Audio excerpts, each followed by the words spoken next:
बिस्मिल्लाहिर्रहमानिर्रहीम। Lecture number 19, February 9, Monday. सबसे पहले थोड़ी सी बात हो जाए आज के बेहतरीन माइक्रो टीचिंग सेशन के हवाले से। और आज के इस माइक्रो सेशन के अंदर आपने वो तमाम चीजें सीखी जो आपको नहीं करनी चाहिए। ज़ाहिर ने कहा कि पॉजिटिव एग्जाम्पल्स तो बहुत सारी होती है, आज मैं नेगेटिव एग्जाम्पल देके देखूं। तो आपके सामने था कि उनके पास कंटेंट तैयार नहीं था, क्लास को एंगेज नहीं कर पा रही थी और आवाज तो आखिर तक बिल्कुल भी नहीं पहुंच रही थी। जहां भी जब भी जिस भी इदारे में आप पढ़ाने के लिए जाएंगे वहां पे आपको आइडियल माहौल कभी भी नहीं मिलेगा। आप यकीनन यही चाहेंगे कि एक ऐसा रूम हो जहाँ पे मैं तमाम तलबा पे सही से नजर रख सकूं, राइट।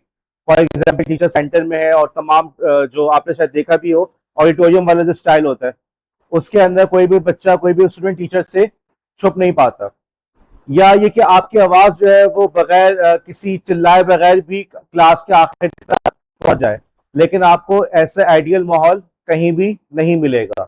आपका काम है कि आप तैयार हो, आप रेडी हो कि जैसी भी क्लास हो वहां पर आप अपनी क्लास को कंडक्ट करा सके। तो ठीक है, अगर आपके पास स्पीकर नहीं है तब भी आपकी आवाज आखिर तक पहुंचनी चाहिए।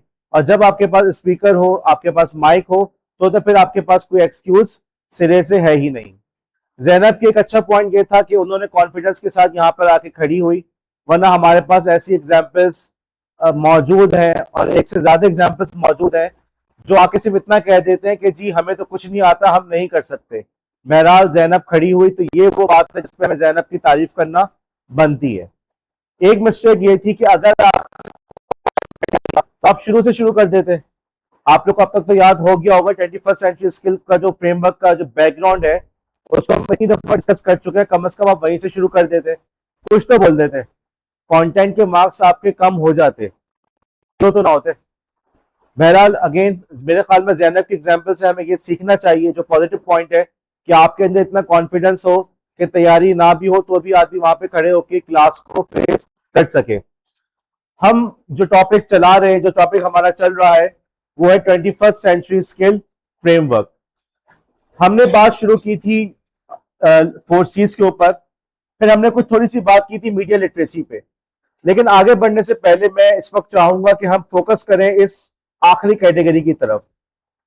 तुम गौर करो इस आखिरी कैटेगरी पे क्या लिखा हुआ है, दोबारा देखो इस आखिरी कैटेगरी में क्या लिखा हुआ आ रहा है, कैरियर एंड लाइफ। उम्मे हानी क्या क्या वजह, क्या उसने कैरियर एंड लाइफ क्यों कहा? वो ये भी तो कह सकता था लाइफ स्किल्स। ठीक है, उम्मे हानी समझ में आया मैं सवाल? या वो ये भी कह सकता था कैरियर स्किल्स। उसने कैरियर एंड लाइफ का जिक्र क्यों किया, एंड क्यों लगाया, दोनों को मिलाया क्यों? माहीन, इबादा, कुछ तुक्का ही लगा दो यार, है या क्या ख्याल है? देखो 21st सेंचुरी स्किल फ्रेमवर्क के अंदर बात करते वक्त जब उसने लिखा कैरियर एंड लाइफ, उसने दोनों को मिला दिया।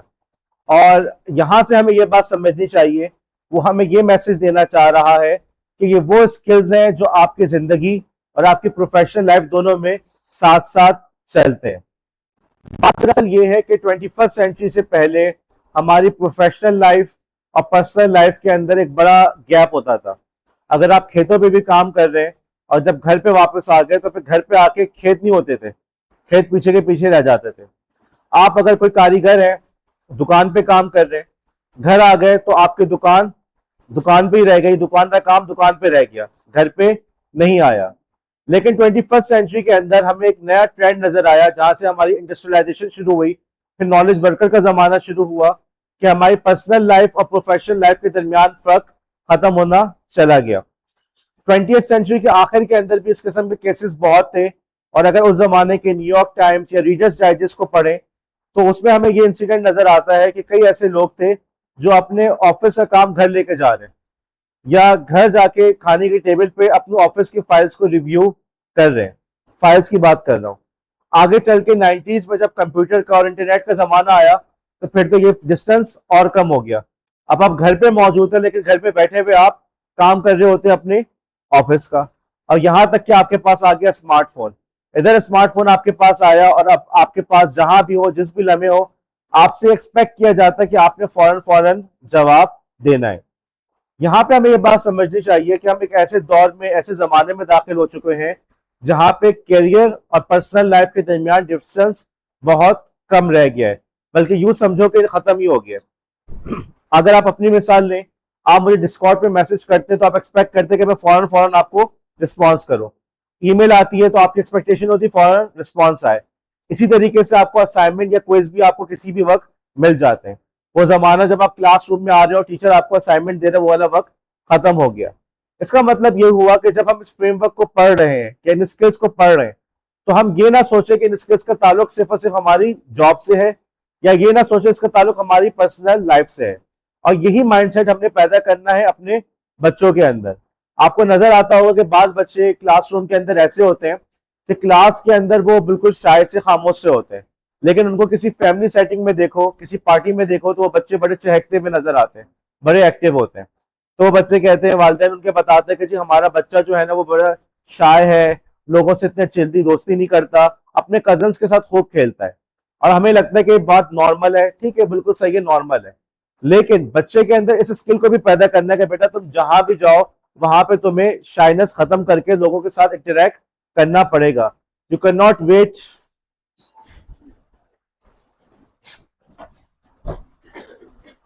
अस्सलाम, कैसे सुनाओ?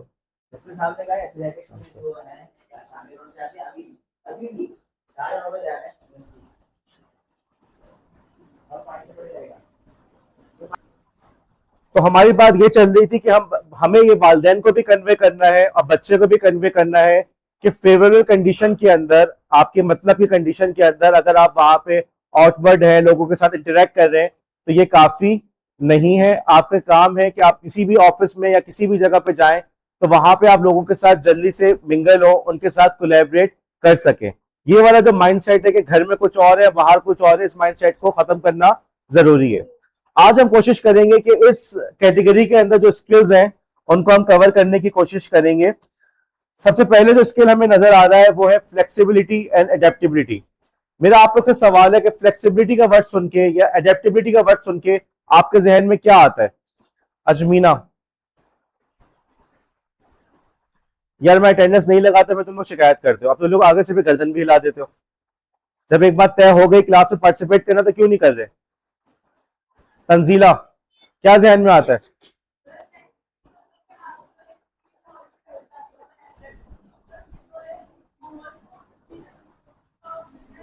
ओके, फ्लेक्सिबिलिटी एग्जांपल जहन में आ रही है आपके? कोमल, आप क्या एग्जांपल देंगी? आवाज नहीं आई, जोर से बोलो, जैसे मेरी आवाज आ रही है तुम्हारी आवाज में आनी चाहिए।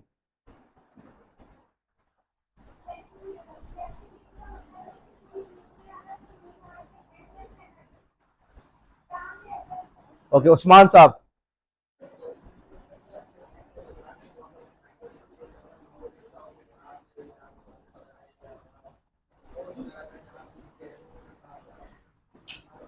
हर किस्म के माहौल के अंदर एडजस्ट होने की सलाहियत का होना। थोड़ा सा इसकी डेफिनेशन देखते हैं। मतलब यह है कि to adjust to change modifies one course of action in real time and assume diverse roles in a shifting environment. आप लोगों ने एक जुमला सुना है कि आपके घरों के अंदर शायद वो जुमला सुना हो कि भाई हमारे जमाने में तो ऐसा नहीं था। ठीक। किस वक्त, किस किस मौके पर सुना है? कशफ शेख, कोई एग्जाम्पल?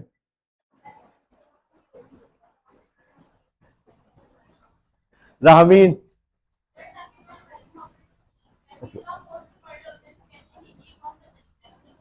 गुड। राहमीन ने अच्छी एग्जाम्पल दी। मसलन अगर आप फोन से पढ़ रहे हैं तो आपके वालदेन या आपके बड़े एतराज करते ये कौन सा तरीका है, हमारे जमाने में तो ऐसा नहीं होता था, पता नहीं कौन सी पढ़ाई है, हमें तो आजकल समझ में नहीं आ रही। इसके अलावा कोई और बात? हुमा,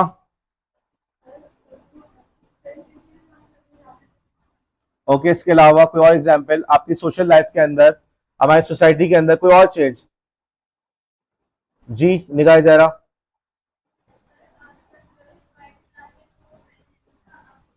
बिल्कुल जैसे गर्ल्स बाइक चला रही हैं, इस पर मामले में लोग कहेंगे कि जी पहले तो ऐसा नहीं था, अब ऐसा हो रहा है। फ्लेक्सिबिलिटी का मतलब, बुनियादी मतलब तो बहरहाल यही है कि अपने आप को हर किस्म के माहौल के अंदर एडजस्ट करने की कोशिश करना। एनवायरनमेंट शिफ्ट हो रहा है और उसके लिहाज से अपने आप को एडजस्ट करना। अलबत्ता इस बात को जहन में रखना कि इसका ताल्लुक सिर्फ इस बात से नहीं है कि आपने किसी के साथ कोलैबोरेट कर लिया, किसी के साथ आपकी दोस्ती हो गई तो आप कहें कि जी मैं बड़ी फ्लेक्सिबल हूं, मैं लोगों के साथ बड़ी अडेप्ट कर लेती हूं, या मैं हर किसी के साथ एडजस्ट हो जाती हूं। यहाँ पे इसका मतलब ये भी है कि आपका जो जहनी, जो आपका सोचने का रुझान है, जो सोचने का तरीका है, वो भी मौके की मुनासबत से चेंज होता रहे। आज से चंद साल पहले तक अगर हम किसी बच्चे के हाथ में मोबाइल देखते तो हम क्या कहते कि मोबाइल ने तुम्हें बिगाड़ दिया है, तुम्हारे नंबर क्यों कम आए हैं, मोबाइल की वजह से। लेकिन वक्त के साथ साथ जब हमें नजर आ रहा है कि वही मोबाइल अब हमारा एजुकेशनल टूल बन चुका है, तो शायद अब हमें ये कहना पड़े तो मोबाइल बहुत कम इस्तेमाल करते हो, मोबाइल थोड़ा ज्यादा इस्तेमाल करो। या इसी तरीके से कुछ साल पहले तक अगर आप लोग को जब नेट नया नया पाकिस्तान में, नॉट पाकिस्तान बल्कि इंटरनेशनली, तो रुझान टीचर्स का ये था कि वो कहते थे कि भाई ये विकीपीडिया आप लोग यूज ना करें। ओके, अगर बच्चे ने कोई आर्टिकल या कोई प्रेजेंटेशन बना के लेकर आए तो ये तुम कहां से लेकर आए हो, विकीपीडिया से, नेट से, गलत है, जाओ लाइब्रेरी में जाओ। बाकायदा इसके ऊपर आर्टिकल्स आए हैं, ये चीजें हमने पढ़ी हैं कि बच्चों को सिखाया जा रहा है कि अगर आपको नॉलेज चाहिए, इंफॉर्मेशन चाहिए, तो नॉलेज या इंफॉर्मेशन लाइब्रेरी में होती है, विकीपीडिया पे या नेट पे नहीं होती। वक्त बदला, हालात बदले, आज के दौर में हम ये कहते तुमने नेट क्यों नहीं यूज किया, टीचर खुद आपसे कह रहा होता है कि आपने एआई को यूज नहीं किया। अब सवाल ये हो रहा है, इसका मतलब ये हुआ कि एज ए टीचर हमारा भी काम है कि अपने जो कॉग्निटिव बायस है, जो हमारे जहन के अंदर एक लगी बंदी बात है मुंतहा, कि हम जो कहते हैं समझते हैं कि फॉर एग्जांपल नेट बुरी चीज है, या नेट पर रिलायबल इंफॉर्मेशन नहीं होती, या मोबाइल टाइम जाया करने का एक जरिया है। हमारा भी काम है कि वक्त के साथ साथ अपने माइंडसेट को हम चेंज करते चले जाए। जैसे अभी निगाह जरा ने एग्जाम्पल दी बाइक चलाने की, तो जरूरी एक वक्त ऐसा था कि खवातीन के घर से निकलना बुरा, और आज खवातीन बाइक चला रही हैं। अब आप किसी को सिर्फ बाइक चलाने के ऊपर जज करने लगे, उसके कैरेक्टर के ऊपर, तो ये आपके अंदर इस बात की अलामत है कि आप फ्लेक्सिबल या अडेप्टेबल या अपने आप को उस माहौल के लिहाज से अडेप्ट करने की कोशिश नहीं कर रहे। कोई और एग्जाम्पल आप लोग के जहन में? जी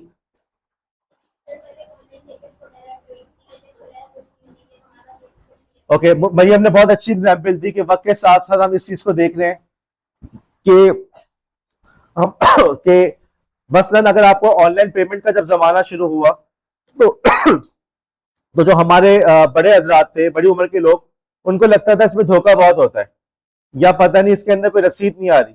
उनको वही तरीका अच्छा लगता था कि बैंक के अंदर लाइन में लगे और फिर उसके बाद उसने स्टैम्प लगा के आपको बिल वापस किया तो मेरे हाथ में प्रूफ आ गया। लेकिन अब हम देख सकते हैं कि हम में से अक्सर लोग जो है तमाम की तमाम पेमेंट्स ऑनलाइन कर रहे हैं। हम किसी स्कूल में एडमिशन करवाने जाते हैं तो पहला सवाल ये होता है आपके यहाँ ऑनलाइन पेमेंट का निजाम है या नहीं है, और अगर नहीं होता तो हमारे जहन में इंप्रेशन आता है यार थोड़ा सा हल्का स्कूल लग रहा है, लग रहा है कि उनका सिस्टम अभी इतना अच्छा या नहीं हुआ। तो अब बात क्या है कि यही वाली बात कि वक्त के साथ साथ हम अपने अपने आप को उस नई चीज के साथ एडॉप्ट कर सकें। मैं और आप इस एतबार से लकी हैं कि हमने काफी हद तक अपने आप को टेक्नोलॉजी के साथ एडॉप्ट कर लिया, हम इतने फ्लेक्सिबल थे। लेकिन आने वाले दिनों के अंदर ये हालात, ये माहौल बिल्कुल बदलता चला जाएगा। आज हम अगर आपको टीचिंग कर रहे हैं, पढ़ा रहे हैं, तो हम यहाँ पे टेक्नोलॉजी की बात कर रहे हैं। हम यहाँ पे आपसे बात ही नहीं कर रहे कि क्लासरूम के अंदर एआई का कैसे इस्तेमाल है, राइट। हम ये बात ही नहीं कर रहे कि एज अ टीचर आप एआई को कैसे यूज कर सकते हैं। हम ये बात ही नहीं कर रहे कि बच्चे को आपने कैसे एआई का यूज सिखाना है। लेकिन आने वाले दिनों के अंदर आपके अंदर इतनी फ्लेक्सिबिलिटी होनी चाहिए कि आप इस चीज को अपने अंदर अडॉप्ट कर सकें। इसी तरीके से जॉब मार्केट के अंदर चेंजेस आ रहे हैं। एक जमाना ऐसा कि जी खवातीन के जॉब करने का रुझान नहीं, अब एक वक्त ऐसा है कि आपके हर को जो खातून जॉब करते हुए नजर आ रही है। एक जमाना ऐसा था कि जो यूट्यूब के ऊपर जो यूट्यूबर्स है हम समझते थे फारिग लोग हैं, लेकिन आज के दौर में, आने वाले दिनों में बाकायदा आपके पास ये जॉब का ऑप्शन होगा। आपको बच्चों को गाइड करना पड़ेगा कि जी यूट्यूब चैनल वगैरह बनाना है, या यूट्यूब पे आपने या सोशल मीडिया पे एक्टिव होना है, तो उसका तरीकेकार क्या होगा। ऐसे नए नए स्किल्स जो आपके लिए वक्त के साथ साथ नए नए आएंगे, उनको सीखने के लिए आपके अंदर फ्लेक्सिबिलिटी का भी होना जरूरी है। अगर याद पड़ा हो तो हमने बात, इसकी तमाम बातें हमने कुछ दिनों पहले भी की थी जब हम क्रिटिकल थिंकिंग की बात कर रहे थे। हमने उस वक्त भी बात कही थी कि अगर आपने इन स्किल्स को सीखना है तो आपके अंदर क्रिटिकल थिंकिंग हो, कोलैबोरेशन हो, कम्युनिकेशन हो, क्रिएटिविटी हो, सारी बातें हो, लेकिन ये सारी बातें उसी वक्त होंगी जब आपके अंदर फ्लेक्सिबिलिटी मौजूद है। अब फिर वही हमारा सवाल कि ऐसी क्या वजह है कि 21st सेंचुरी के अंदर हमें जरूरत पड़ रही है फ्लेक्सिबिलिटी की, जबकि इससे पहले भी माजी में भी इसकी जरूरत हमेशा से हर दौर में रही है। मेरे ख्याल में इसकी जो सबसे ऑब्वियस रीजन है वो ये है कि हमारे इस दौर के अंदर चेंजेस बहुत तेजी से आ रहे हैं, तब्दीलियां बहुत तेजी से आ रही हैं।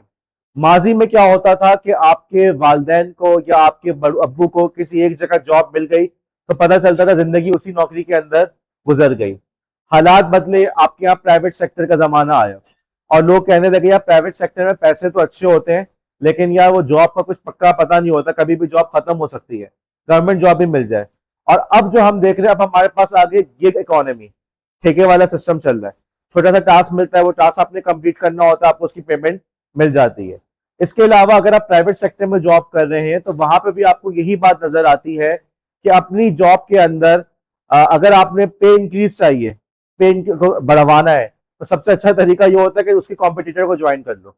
आप सॉफ्टवेयर डेवलपर है, कंपनी में जॉब कर रहे हैं, आपके तनख्वाह आपकी 1.5 लाख 2 लाख तक पहुंच गई, अब आप चाहते हैं इंप्रूव हो जाए, इंक्रीज हो जाए, सबसे आसान तरीका शिफ्ट कर लो, दूसरी जगह चले जाओ, वो आपको वैसे ही 70,000 रुपए की ज्यादा देकर अपने पास आपको रख लेगा। मिसाल दे रहा हूँ, टीचिंग की फील्ड थोड़ी सी डिफरेंट है लेकिन बात हर जगह कमोबेश यही चल रही है।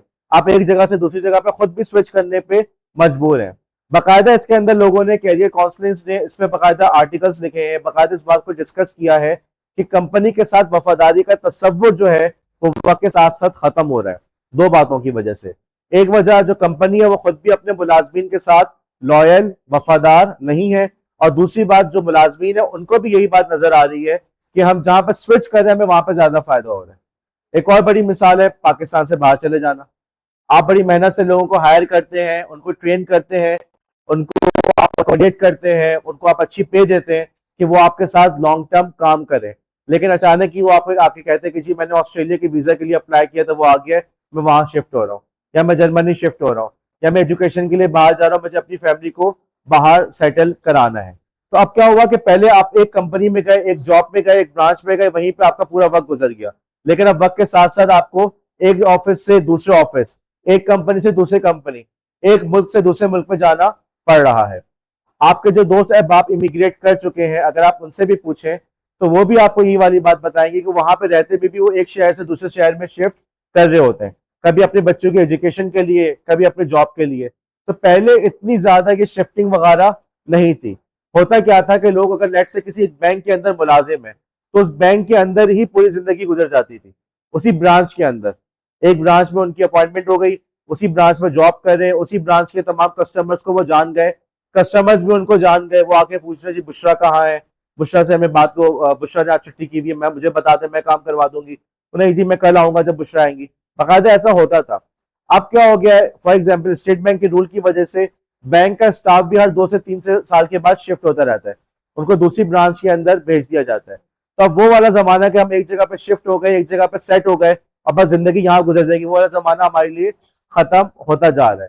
तो जरूरी है कि हम इतने इस लिहाज से फ्लेक्सिबल हों कि अगर हमारी लोकेशन चेंज हो रही है, हमारे जॉब की नेचर चेंज हो रही है, हमारा ऑब्जेक्टिव चेंज हो रहा है, तो हम उस तमाम माहौल के साथ अपने आप को फ्लेक्सिबल रख सकें।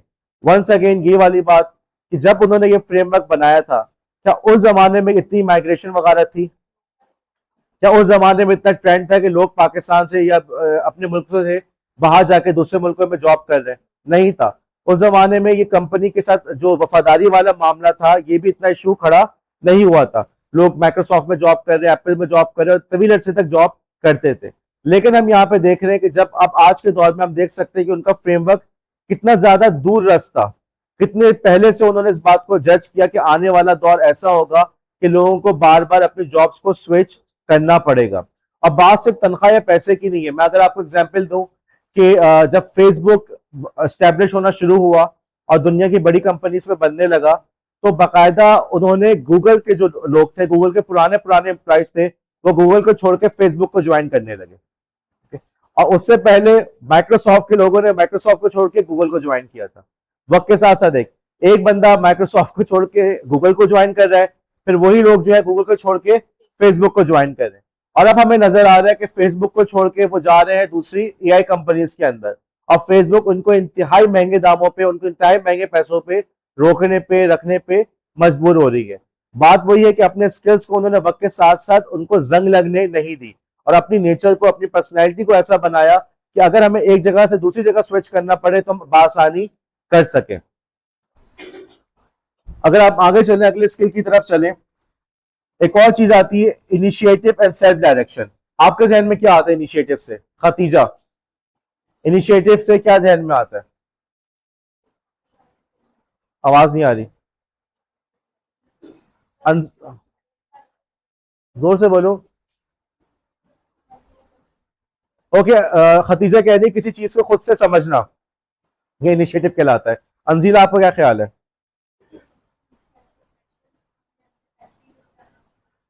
अंजीला कह रही है कि अपने अंदर बेहतरी लेकर आना। कोई और? कशफ, समरीन? डिसीशन, ओके, आगे पूरा जुमला क्या? डिसीशन एक लफ्ज। ओके, समरीन ने कहा कि फैसला करने की सलाहियत का होना इनिशिएटिव कहलाता है। इसके अलावा कोई और बात? जी,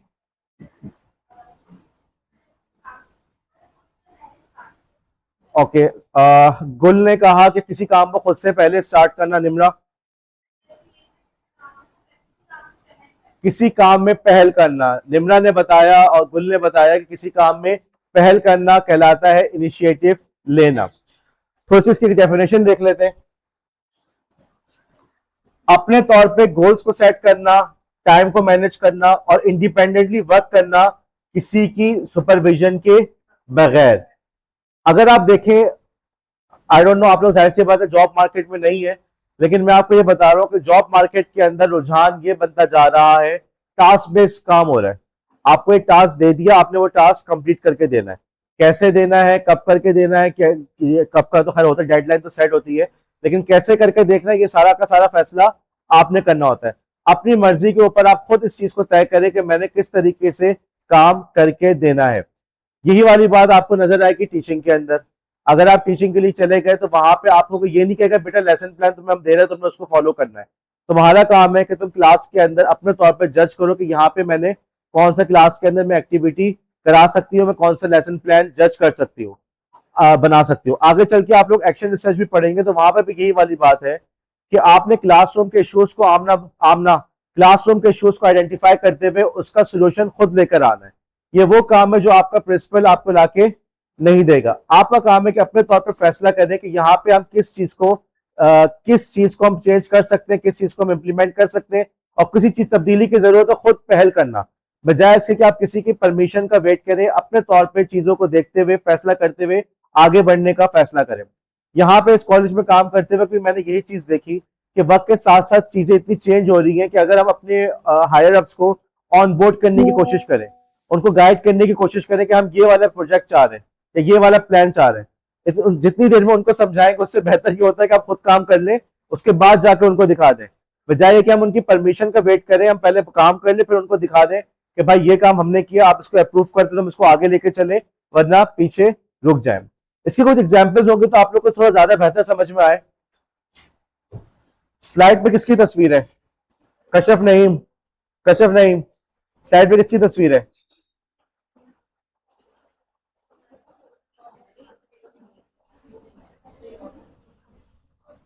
इकरा सुल्तान,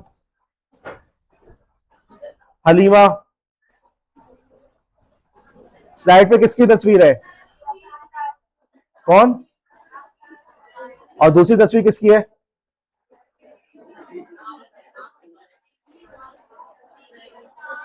ओके, आप लोग अब जाके शिकायत करेंगे सफदर साहब से, लेकिन अगेन आप लोग मुझे खुद मजबूर कर रहे हैं। कल से इंशाल्लाह ताला क्लास के अंदर अटेंडेंस फिर इसी तरीके से होगी। सवाल पूछा, स्लाइड के पूछा, जवाब नहीं दिया तो अटेंडेंस नहीं लगी। लास्ट टाइम मैंने ये कहा था एक दफा की बात है, अटेंडेंस की परसेंटेज में इतना फर्क नहीं पड़ेगा, लेकिन आप लोग मुझे मजबूर कर रहे हैं कि मैं रोजाना यही वाली एक्टिविटी करूं। सबसे पहले तो मैं सवाल पूछ रहा हूं तो बजाय जवाब देने की गर्दन हिला देते हैं। मतलब इतना भी नहीं होता कि बोले नहीं सर मुझे नहीं पता, जबान से कुछ बोले बस गर्दन हिला दी। हम आपकी क्लास में आगे हमने गर्दन हिला दी तो यही बड़ी बात है, आपका एहसान कर दिया। या ये कि जब बार बार एक बात की कह दी है कि क्लास में पार्टिसिपेट करो, क्लास में पार्टिसिपेट करो, तो पार्टिसिपेशन भी नहीं कर रहे।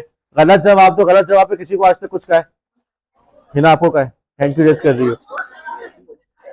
और आखिरी बात स्लाइड्स, बार बार बता दिया कि स्लाइड्स लेकर आओ, देख कर आओ, तो उसमें क्या मसला है? बात हम करें टेक्नोलॉजी की और तुम लोग थोड़ा सा भी जो है ना अपने पास डेटा पैकेज लेके आने को तैयार नहीं हो। कश्यप बाहर क्या देख रहे हो? स्लाइड नजर आ रही है बाहर? कश्यप नहीं, मैं आपसे कह रहा हूँ। हमारे सामने स्लाइड पे तस्वीर मौजूद है डॉक्टर अब्दुल सत्तार ईदी साहब की। अब्दुल सत्तार ईदी साहब का नाम क्यों मशहूर है? हबीबा किसने मशहूर है?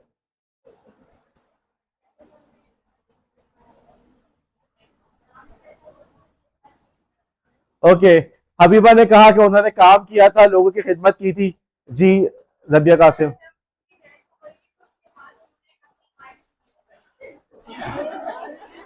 रबिया ने कहा कि उन्होंने अपनी आंखें डोनेट की थी। बहरहाल अब्दुल सत्तार ईदी साहब की मशहूरत की वजह यह है उनके फलाई काम। उन्होंने लोगों की खिदमत की, जैसा कि उन्होंने कहा। हबीबा ने हमें बताया कि लोगों की खिदमत की थी मुख्तलिफ तरीकों से, चाहे वो मैयत का गुसल हो, उसका कफन हो, उसकी तदफीन हो, चाहे वो एम्बुलेंस हो, चाहे डिस्पेंसरी हो, चाहे जो जहनी माजूर लोगों की देखभाल का इदारा हो। उन्होंने हर तरीके से लोगों की खिदमत करने की कोशिश की। और रबिया कासिम ने फिर हमें यह बताया कि उन्होंने मौत के बाद भी लोगों की खिदमत की, मौत के बाद भी उन्होंने लोगों की खिदमत की कि अपनी आंखों को उन्होंने अतिया कर दिया। मेरा यहाँ पे ये सवाल है कि अगर आप अब्दुल सत्तार ईदी साहब की हिस्ट्री पढ़ें तो बुनियादी तौर पर ये खारादर के इलाके में ये पढ़े लिखे नहीं थे। ओके, ये पढ़े लिखे नहीं थे।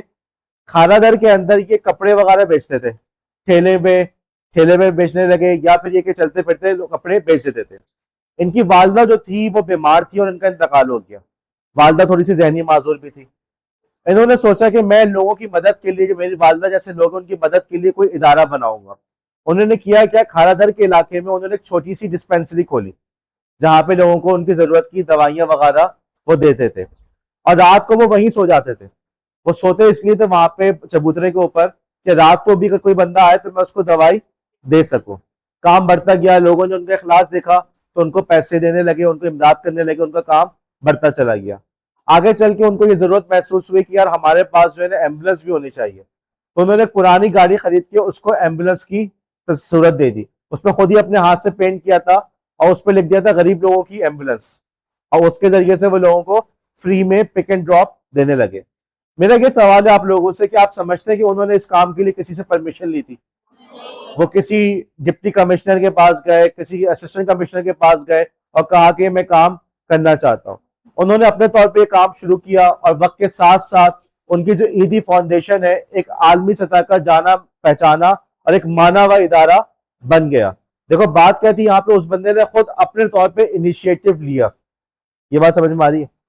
तुम्हारी क्लास के अंदर तुम्हें बच्चा एक नजर आता है जो थोड़ा सा कमजोर है, राइट? अब तुम क्या कह के प्रिंसिपल से परमिशन लोगे कि जी मैं चाहता हूं कि फॉर एग्जाम्पल मैं हया के ऊपर जो है ना उसको अलग से तवज्जो दूं, या मैं हया के साथ इश्यूज नजर आ रहे हैं मैं उसको दूं। आप अपने तौर पर आगे चल के इनिशिएटिव लेंगे कि जी हया जो है मेरी स्टूडेंट है, मुझे वीक नजर आ रही है, मैं उसको किस तरीके से क्लास के अंदर अकोमोडेट कर सकता हूँ। या फॉर एग्जाम्पल आपको क्लास के अंदर एक बच्चा, आपको पता है जब आप लोग जाएंगे स्कूल में पढ़ाने के लिए, बाद बच्चों के वालिदैन का इंतकाल हो चुका होता है, किसी के वालिदा का इंतकाल हो गया। डाइवोर्स बहुत कॉमन है, इंतहाई कॉमन है, और उसके तमाम असरात आपको बच्चों के ऊपर नजर आ रहे होंगे। आप क्लास के अंदर बोल के बात कीजिए, बच्चा जो है ना शाय है, कोने में बैठा हुआ होता है, वो शाय नहीं होता, वो बोलना चाहता है लेकिन उसको समझ नहीं आ रहा कि मैं बोलूं तो किससे बोलूं। घर के अंदर या तो वालिदैन में लैदगी हो चुकी है, या वालिदैन के अंदर इतनी लड़ाई झगड़े चल रहे हैं कि वो बेचारा सहमा हुआ है, डरा हुआ है। क्या आप यहाँ पे भी जाके किसी से परमिशन लेंगे?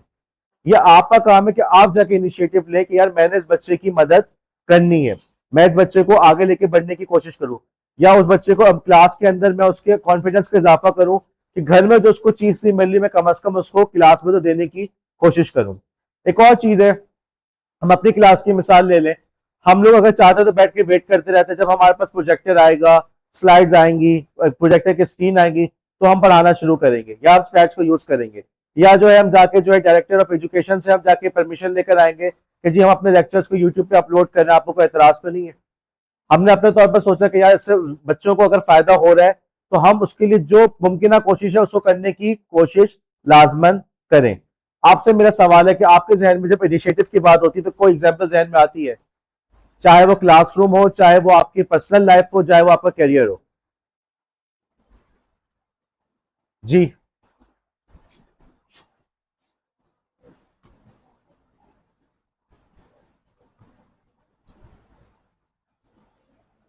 जी नहीं, मरियम बारी हो गई। रबिया। सर बहुत सारी ऐसी प्रॉब्लम्स होती हैं जैसे हमें स्टूडेंट्स में प्रॉब्लम नजर आ रही है कि एक बंदा है पर्टिकुलरली कोई स्पेसिफिक एग्जांपल अपनी लाइफ से। स्पेसिफिक सर जी। स्पेसिफिक ये है कि अगर मुझे ये लगता था कि मेरे फादर के बगैर मैं इनकम्प्लीट हूँ, बट स्टैब्लिश होने के लिए मैंने इनिशिएटिव किया कि मैं अपने माइंडसेट को क्लियर करा और ओके, जो मुझे रबिया ने कहा कि मैं अपने फादर के ऊपर डिपेंडेंट थी, और हर बच्चा अपने फादर पे, अपने वालिदैन पे डिपेंडेंट होता है, लेकिन वक्त के साथ साथ रियलाइज किया कि हमेशा एक मोहब्बत का होना एक अलग चीज है और डिपेंडेंट होना अलग चीज है।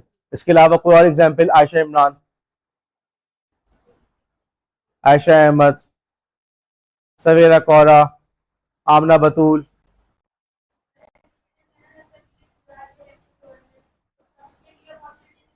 Good point, excellent example. Amna ने बहुत अच्छी एग्जाम्पल दी कि जब सीआर के इलेक्शन हो रहे थे तो उस वक्त बजाय बैठ के वेट करने के कि सर मैं सीआर के इलेक्शन में मतलब पार्टिसिपेट करूं, या बच्चों से पूछना, क्लास फेलो से पूछना मैं खड़ी होंगी तो क्या तुम मुझे वोट दोगे, अपने तौर पर फैसला करना कि नहीं जी मैं खुद इसमें पार्टिसिपेट करूंगा या करूंगी। हमारी क्लास में फातिमा मौजूद है, फातिमा अपने तौर पर खड़ी हुई, उनको सिर्फ एक ही वोट मिला जो उनका अपना वोट था। लेकिन पॉइंट इज जिसको हमें अप्रिशिएट करना चाहिए कि she didn't wait for permission from anyone, ना टीचर की परमिशन, ना क्लास फेलोज की परमिशन कि तुम लोग मुझे वोट दोगे, नहीं ऐसा नहीं, अपने तौर पे इनिशिएटिव लिया कि हाँ जी मुझे खड़े होना चाहिए, मुझे इलेक्शन में पार्टिसिपेट करना चाहिए। जी शबीना।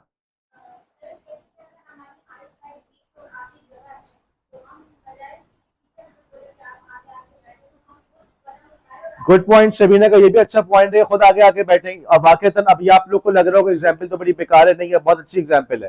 क्लास के अंदर आप स्पेशली जितनी छोटी क्लासेस होती हैं, बच्चे डरे सहमे पीछे बैठने की कोशिश करते हैं।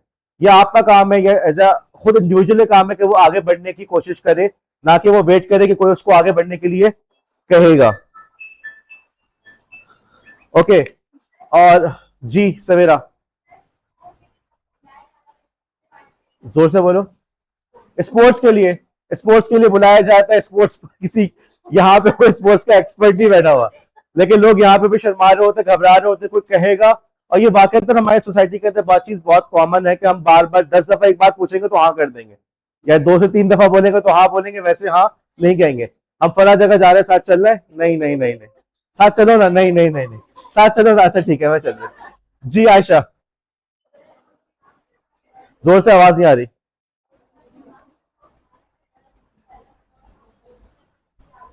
ओके, वो चीजें जो आपके अंदर डर पैदा करती हैं उसमें खुद आगे बढ़ने की कोशिश करना।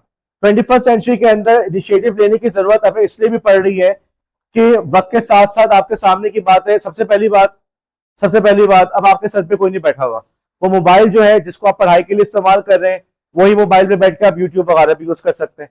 आपके अंदर इस चीज का होना कि आप खुद फैसला करेंगे भाई इस वक्त मैंने क्या करना है। उस यूट्यूब के ऊपर डांस की वीडियोस भी हैं, फिल्मों की भी हैं, ड्रामे भी हैं, सब कुछ है, लेकिन इंतहाई क्वालिटी एजुकेशनल कंटेंट भी मौजूद है। इनिशिएटिव तो आपको लेना पड़ेगा।